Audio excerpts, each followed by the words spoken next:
How you doing? My name is Gary St. Fleur, and this is Save Scranton. Today we're going to talk about the different means and ways which Scranton can be saved. Now, what I mean by this is what are the steps? What can transpire that can actually result in Scranton changing, being a place that thrives, where creativity ensues, art, culture, commerce, the whole shebang. And I'm going to do a series where each video is going to be about a principle or a concept or an idea. Also, a little story to show how this idea works in practice. So you can get a good, clear picture of exactly what I'm talking about, of how Scranton can be saved. Now, in particular, I want to discuss unity. Now, unity is a powerful force, so much so that countries have toppled through the force of unity. The shared belief of a people or a group of people can withstand a tremendous force of immeasurable odds. Considering that a couple of weeks ago was Martin Luther King's birthday, and that experience with the civil rights movement is quite instructive. It presents the situation where the act of a Rosa Parks not willing to stand up at the bus her seat, and when she was at the bus, ignited and sparked a flame that resulted in a full-blown civil rights movement.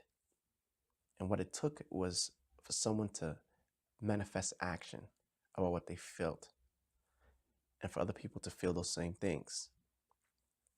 I believe in Scranton, these conditions exist in the very same way.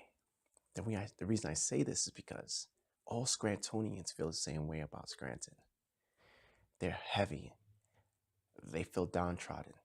They feel that the government is not responsive to their wants, their desires, their needs, and that there's a status quo, an old boys network that pervades.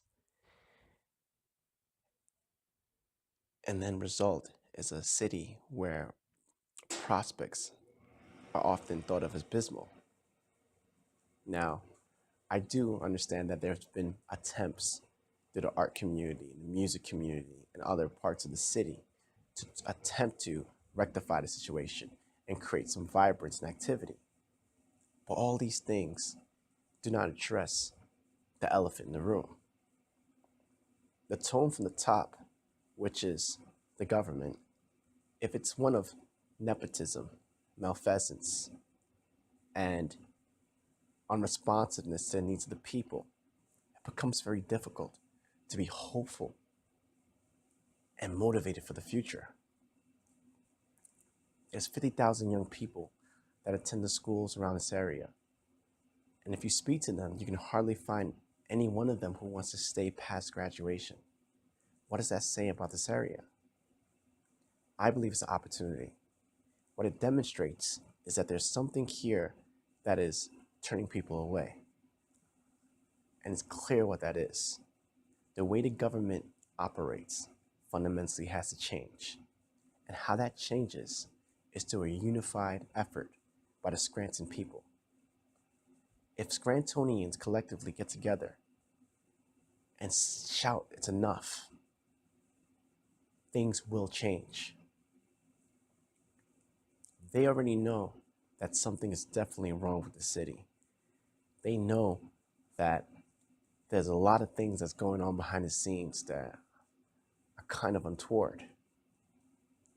Well, that's an understatement, that are downright despicable. What they need is a rallying cry. And that rallying cry should be Save Scranton.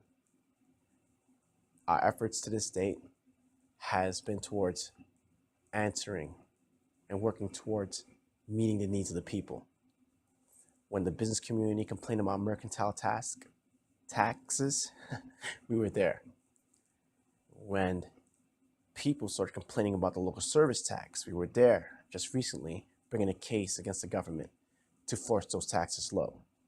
Our aim is to have the freedom that the Constitution of our country and America as a nation is supposed to instill.